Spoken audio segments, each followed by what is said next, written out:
Hello दोस्तों, आप सभी का हमारे यूट्यूब चैनल डी के पाठशाला में स्वागत है। तो दोस्तों, जैसा कि आपने थंबनेल देख ही लिया होगा, आज की वीडियो में बात करने वाला जो आपका यूपी लेखपाल का एग्ज़ाम होने वाला है। और दोस्तों, पूरा चांस है जो आपका यूपी लेखपाल का एग्ज़ाम है ये आपका जनवरी के महीने में कंडक्ट करा लिया जाएगा। तो इसके लिए दोस्तों को तैयारी कैसे करनी चाहिए, कौन कौन सी बुक्स आपको पढ़नी चाहिए यूपी लेखपाल के लिए। वैसे दोस्तों, जैसे ही आपका सिलेबस जारी किया जाएगा यूपी लेखपाल का, तो हमारे चैनल के माध्यम से आपको एकदम फ्री तैयारी कराई जाएगी लेखपाल की कंप्लीट। ठीक है। और साथ ही दोस्तों आपको फ्री पीडीएफ नोट्स भी प्रोवाइड कराए जाएंगे हमारे चैनल के माध्यम से। अगर आप फ्री तैयारी करना चाहते हैं लेखपाल, तो हमारे चैनल को सब्सक्राइब करना ना भूलें। और अगर दोस्तों आप हमारे चैनल के माध्यम से तैयारी नहीं करना चाहते, तो मैं कुछ आपको बुक्स बताऊंगा, केवल आपको वो बुक पढ़नी पड़ेंगी, उसके अलावा आप कुछ नहीं करना है आपको। जो बुक मैं आपको बताऊंगा, केवल आपको इतनी तैयारी करनी है। ठीक है, तो चलिए शुरू करते हैं आज का वीडियो। पहले दोस्तों बता दें आपको, जो सिलेबस होता है आपका, एक दोस्तों सिलेबस में आपका गणित पूछा जाएगा, एक आपका हिंदी पूछा जाएगा, एक आपका आएगा ग्राम, विकास एवं समाज,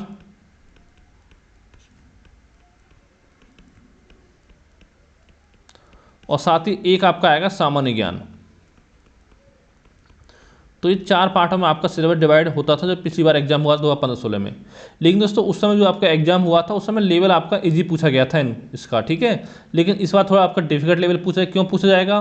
क्योंकि दोस्तों आपने पिछले 4-5 सालों में जितने पेपर देखे हैं यूपी TPSC के, ठीक है, चाहे वो ग्राम विकास अधिकारी हो, युवा विकास दल हो, कृषि वाला जो एग्जाम था वो हो, या कोई सा एग्जाम आपका हो, ठीक है, लोअर PCS हो, सब एकदम आपका ठीक ठाक लेवल के आपके क्वेश्चन पूछे गए एग्जामों में। केवल आपका पीटी को छोड़ दिया जाए तो पीटी में क्यों नहीं पूछे गए? क्योंकि पीटी आपका केवल क्वालिफाई था, इसमें आपका हाई स्कूल पास 10th वालों ने भी फॉर्म भरा था, 12th वालों ने फॉर्म भरा था। ठीक है, इसलिए आपका थोड़ा पेपर आपका इजी पूछा गया था पीटी का। लेकिन जो आपका लेखपाल का एग्जाम होगा मेंस वाला, उसमें आपका ठीक ठाक लेवल आपका पूछा जाएगा। ठीक है, यानी आपका मॉडरेट लेवल तो कम से कम आपका पूछा जाएगा। इसलिए अपनी तैयारी अभी शुरू कर दें, क्योंकि लगभग आपके पास 2 महीने का समय बचा हुआ है, ज़्यादा समय आपके पास नहीं है। अब देखिए 2 महीने में आपको कैसे तैयारी करनी है। अगर दोस्तों वैसे आप फ्री तैयारी करना चाहते हो, तो हमारे चैनल पर आपको सब कुछ फ्री पढ़ा दिया जाएगा। अगर नहीं पढ़ना है वो फ्री, तो आपको कुछ बुक्स बता रहा हूँ, ये बुक आपको कम से कम जरूर पढ़नी होंगी। अगर हम बात करें गणित की, तो दोस्तों वैसे तो यहाँ पर आपको गणित के लिए बहुत सारी बुक आती हैं। और दोस्तों पहले बता दूँगा आपको, हो सकता है इस बार आपका कंप्यूटर भी शामिल कर लिया जाए सिलेबस में। ठीक है, क्योंकि पिछले बार कंप्यूटर नहीं था आपका, इस बार हो सकता है कंप्यूटर के 10 या 20 क्वेश्चन आपके शामिल कर दिए जाएं। अगर ऐसा कुछ होगा तो आपको बता दिया जाएगा। फिलहाल दोस्तों आपको इन 4 पार्टों की ही तैयारी करनी है अपनी। ठीक है, हम बात करते हैं किताबों की, एक करके बुक्स की। पहले बात करते हैं गणित के लिए। तो दोस्तों यहाँ पर गणित के लिए बहुत सारी बुक आपको मार्केट में मिल जाती हैं। ठीक है, मैं बताऊँगा आपको कौन सी बुक पढ़नी है, क्यों नहीं पढ़नी है कौन सी बुक। जैसे पहली बुक आपकी होती है RS अग्रवाल।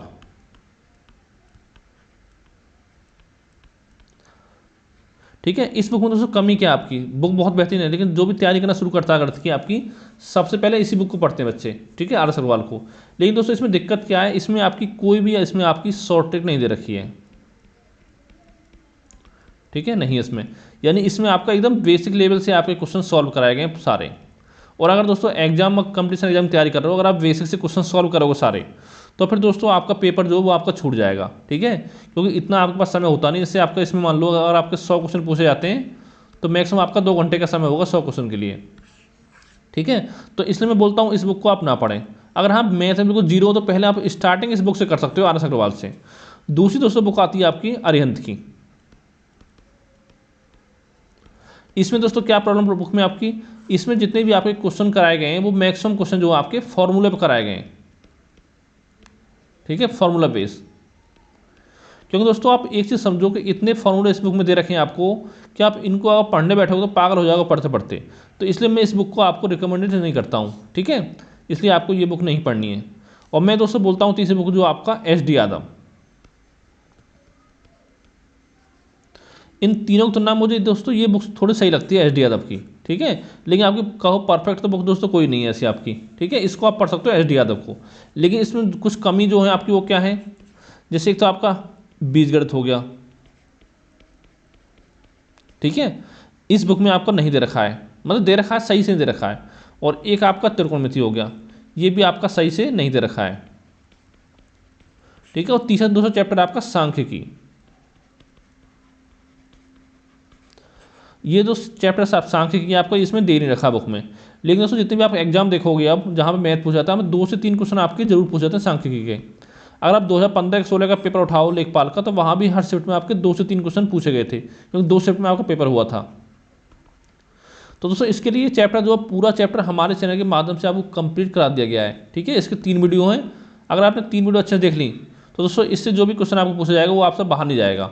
ऐसे आपका बीजगणित और त्रिकोणमिति जितने टाइप के आपके क्वेश्चन एग्जाम बन सकते हैं वो सारे हमने आपको कवर करा दिए अपने चैनल पर। वहाँ पे भी आपकी बनी हुई है प्लेलिस्ट, उसमें जाके आप देख सकते हो। और बाकी बात करें एसडी यादव की, तो इस बुक से आप बाकी के चैप्टर सारे इसमें पढ़ सकते हो, ठीक है। साथ में दोस्तों एक काम आपको करना है, जितने भी आपके एग्जाम हुए पिछले 4-5 सालों में यूपी ट्रिपल के, उसके प्रीवियस ईयर क्वेश्चन पेपर आपको जरूर सॉल्व करने हैं, ठीक है। चाहे वो मैथ के हों, चाहे हिंदी के हों, चाहे आपके जीएस के हों, यानी जो चीज़ आपकी पूछे लेखपाल में वही आप सॉल्व करना है। अब बच्चे क्या करेंगे, रीजनिंग सॉल्व करना स्टार्ट कर देंगे, लेकिन दोस्तों रीजनिंग जो आपकी लेखपाल में नहीं पूछी जाएगी, इसलिए आपको रीजनिंग पढ़ने की जरूरत नहीं है, ठीक है। ये चीज़ आपको ध्यान रखनी होगी, सारे क्वेश्चन आपको सॉल्व करने हैं। या तो कोई बुक रीडर मार्केट से अगर बुक नहीं मिलती है दोस्तों, तो हमारे चैनल के माध्यम से आपको जितने पेपर हुए पिछले 3-4 सालों में वो सारे आपको सॉल्व करा दिए जाएंगे, ठीक है। इसका दोस्तों आपका आता है सामान्य ज्ञान। यहाँ पर क्या करना है आपको, एक तो बता दिया कि आपको previous year question paper solve करने हैं, ठीक है। और दूसरी चीज़ एक बुक लेनी दोस्तों मार्केट से आपको लूसेंट जीके, और एक दोस्तों बुक लेनी है आपको लूसेंट जीके के साथ लूसेंट ऑब्जेक्टिव। ये 2 बुक पढ़नी है आपको अच्छे से। और तीसरा दोस्तों यहाँ पे एक आपका यूपी जीके आता है, वो मेनली आपका ग्राम विकास समाज में आता है। इसके लिए क्या करना है आपको, घटना चक्र की बुक आप पढ़ सकते हो यूपी जीके के लिए, ठीक है। इसमें घटना चक्र में क्या होगा, आपका एक यूपी स्पेशल बुक आती है घटना चक्र की, हर साल आती है वो, ठीक है। ये बुक आपको लेनी है, इसके लिए इसको अच्छे से पढ़ना है। और चौथा दोस्तों यहाँ पे आपका आता है करंट अफेयर। तो इसके लिए बता दूँ कि इसके लिए आपको कोई बुक नहीं पढ़नी है। जब भी आपका एग्जाम होगा उसके 15 से 20 दिन पहले मैं आपको लगभग 50 पेज का जो है पीडीएफ प्रोवाइड करा दूँगा चैनल के माध्यम से, ठीक है। पीडीएफ उसमें क्या होगा, जितना भी आपका लगभग 1 साल का जितना भी करंट अफेयर होगा वो उसमें सारा आपका कवर हो जाएगा। यानी उसको अगर आपने पढ़ लिया अच्छे से तो उसके अलावा करंट अफेयर में आपको कुछ भी पढ़ने की जरूरत नहीं पड़ेगी, ठीक है। इतना आपको काम करना है। और लूसेंट जीके और लूसेंट ऑब्जेक्टिव दोस्तों ये कम से कम 2 से 3 बार आपको पढ़नी है दोनों बुकें, ठीक है। क्योंकि अगर आपने इतना अच्छे से कर लिया तो समझ लो 25 में से आपका अगर 25 क्वेश्चन आपके पूछे जाते हैं तो 20+ क्वेश्चन आपके सही हो जाएंगे, ठीक है।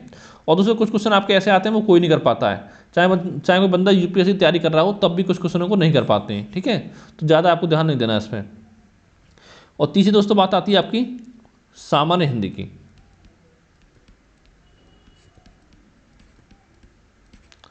यहाँ पर दोस्तों देखो, या तो पढ़ सकते हो आप हरदेव बहारी इसके लिए, और या आप पढ़ सकते हो लूसेंट। और अगर कोई और बुक भी आपके पास है तो उसको भी आप पढ़ सकते हो, ठीक है। ये मर्जी आपकी, लेकिन पढ़ना आपको किस तरह से है। जैसे मान लो कोई चैप्टर जैसे आप अलंकार पढ़ने बैठे हो, ठीक है। पहले दोस्तों सारी आपको डेफिनेशन याद होनी चाहिए। इसके लिए क्या करें, आप नोट्स बना लें डेफिनेशन का, ठीक है, हर चैप्टर की। और साथ में उसके एक दो एग्जाम्पल जैसे आप हाई स्कूल टाइम करते थे इंग्लिश वगैरह में, इस तरह से आपको करना है। जिससे क्या होगा, आपका मतलब जब आपका एक चैप्टर कंप्लीट हो जाए तो उसके बाद आपको अगला चैप्टर पढ़ना है। ये नहीं पढ़ना कि आपको आज आपने ये पढ़ लिया आधा घंटा, कल समास पढ़ लिया, परसों संधि पढ़ लिया, ऐसे आपको नहीं पढ़ना है। बस जो भी चैप्टर पढ़ना है आपको एकदम कंप्लीट करना है, उसके बाद अगले चैप्टर पर आपको जाना है। और जितना इसके लिए प्रैक्टिस करोगे उतना दोस्तों आपके लिए अच्छा है। मैं आपसे बोलूँगा जितने भी आपके पेपर हुए हैं यूपी ट्रिपल 4-5 सालों में, वो सब अगर आपने प्रीवियस ईयर क्वेश्चन पेपर लगा लिए सारे, ठीक है, सामान्य हिंदी के, तो ये मान लो अगर आपके 25 क्वेश्चन एग्जाम में आते हैं तो 10 क्वेश्चन तो आपको वहीं से मिल जाएंगे। क्योंकि जैसे कुछ आपकी अशुद्धियाँ वगैरह होती हैं, शब्द अशुद्धि, तो दोस्तों उसमें क्या होता है, जो क्वेश्चन होते हैं आपके रिपीट होते हैं बार बार, ठीक है। जैसे शब्द अशुद्धि आपकी हो गई, उसमें आपके क्वेश्चन रिपीट होते हैं। जैसे पूछ लिया ज्योत्सना का सही रूप क्या है, ठीक है, हिरण्यकशिपु का सही रूप क्या है। तो इस टाइप के क्वेश्चन आपके बार बार एग्जाम पूछे जाते हैं। कवित्री का हो गया, ठीक है। तो आपको जितना प्रैक्टिस कर सको उतना आपको प्रैक्टिस करना है। तीसरी चीज़ आपकी सामान्य हिंदी हो गई। और इसका दोस्तों आपका आता है, सबसे लास्ट में आता है ग्राम समाज एवं विकास। इसमें क्या करना है दोस्तों, वैसे देखिए तो मार्केट में दोस्तों कोई भी इसके लिए परफेक्ट बुक तो नहीं है मार्केट में, ठीक है। इसके लिए मैं आपको पूरी कंप्लीट तैयारी करा दूंगा, इसमें इतनी मैं आपको गारंटी लेता हूँ इस पार्ट के लिए। अगर आपके 25 क्वेश्चन एग्जाम पूछे जाएंगे तो आप कम से कम 22 क्वेश्चन करके आओगे अगर केवल आपने हमारी वीडियो देख ली तो। अभी तो 4-5 वीडियो प्रोवाइड करा दी गई है और आपको करा दिया जाएगा, ठीक है। और अगर आप हमारी वीडियो से नहीं पढ़ना चाहते तो मैं आपको बुक बताने वाला हूँ। एक दोस्तों आप अरिहंत बुक ले सकते हो चाहो तो, ठीक है, या आप घटना चक्र ले सकते हो, और या दोस्तों एक यूथ पब्लिकेशन बुक आती है उसको भी आप पढ़ सकते हो। जो आपकी इच्छा हो वो आप तीनों में से एक बुक पढ़ सकते हो, ठीक है। तीनों पढ़ने की जरूरत नहीं है, एक पढ़ सकते हो कोई सी भी जो आपकी इच्छा हो, ठीक है। ये आपको इतना बताना था, बता दिए सारी बुकें। केवल आपको इतनी बुक पढ़नी है इन चीज़ों के लिए। इसके अलावा दोस्तों कहीं और से पढ़ने की जरूरत नहीं है आपको। पहले अगर आपने इतना सब कुछ पढ़ लिया तो जितनी भी आपको क्वेश्चन मिलते हैं, ठीक है, MCQ, वो आप जितना सॉल्व करो उतना आपके लिए अच्छा। जैसे हिंदी है, सॉरी जैसे आपका सामान्य ज्ञान है, तो इसमें क्या है, जैसे मान लो आपकी तैयारी कंप्लीट हो गई है और अभी आपके पास एग्जाम में लगभग 15-20 दिन समय बचा हुआ है, तो उस समय आप क्या कर सकते हो, एक तो आप प्रैक्टिस सेट कर सकते हो, जितना आप सॉल्व करना चाहो किसी भी का उठा लेना, ठीक है, मार्केट से पढ़ सकते हो। और साथ में दोस्तों जो भी आपके एग्जाम जैसे होते हैं, SSC में होते हैं, ठीक है, रेलवे के एग्जाम होते हैं, उनमें जो भी आपके GS के क्वेश्चन पूछे जाते हैं उसको आप पढ़ सकते हो। क्योंकि दोस्तों इसमें क्या होता है, आपका नए क्वेश्चन कम बनते हैं एग्जामों में। आपके जितने भी आपके ग्रुप C ग्रुप D के एग्जाम होते हैं उनमें नए क्वेश्चन कम बनते हैं GS वगैरह में। वो सारे क्वेश्चन आपके रिपीट ही होते हैं कि कोई क्वेश्चन आपका SSC में पूछा गया है, कोई आपका रेलवे में पूछा गया है, ठीक है, कोई आपका UP में पूछा गया होगा। तो इस तरह से आपके रिपीट होते रहते हैं, तो इतना आपको पढ़ना है। और कम से कम दोस्तों ये मांग चलो अगर 2 महीने का समय आपके पास है तो मैं आपसे बोलूँगा 2 महीने में कम से कम दोस्तों आपको 6 से 7 घंटे की पढ़ाई करनी है। और ये नहीं कि आप पढ़ाई कर रहे हो तो मोबाइल में आपको मूवी चल रही है, गेम खेल रहे हो, ऐसा नहीं करना है आपको। मोबाइल को साइड में रख के या आपके फ्लाइट मोड में डाल के तो आपको 6 से 7 घंटे बुक से अच्छे से पढ़ाई करनी है। और लेकिन दोस्तों मैं आपसे इस चीज़ बोलूँगा लास्ट में दोबारा से कि कहीं से भी दोस्तों आपको पेड कोर्स ज्वाइन करने की जरूरत नहीं है यूपी लेखपाल के लिए। क्योंकि इसमें होता क्या पेड कोर्स में आपका, इसमें आपकी 8 से 10 घंटे तो क्लास मिलती है आपको डेली। और फिर देखो आप अगर आप 8 से 10 घंटे क्लास देखोगे डेली तो फिर देखिए खुद से आप नोट्स कहाँ से बनाओगे। और जो उनकी एक क्लास होती है वो लगभग 700 MB के आसपास की होती है और इतना आपका डाटा नहीं होगा। चलो मान लो आपको 2 सिम है आपके फ़ोन में, तो भी आपके पास 4 GB डाटा पर डे आपको मिलता होगा, ठीक है। तो 4 GB डाटा पर डे में आप 5 से 6 वीडियो देख पाओगे, तो 1-2 वीडियो आपकी छूटी जाएगी उसमें, तो उससे कोई फ़ायदा नहीं है, ठीक है। सेल्फ स्टडी करो। अगर कोई आपका डाउट हो तो नीचे कमेंट करके आप पूछ सकते हो। तो थैंक यू फॉर वॉचिंग।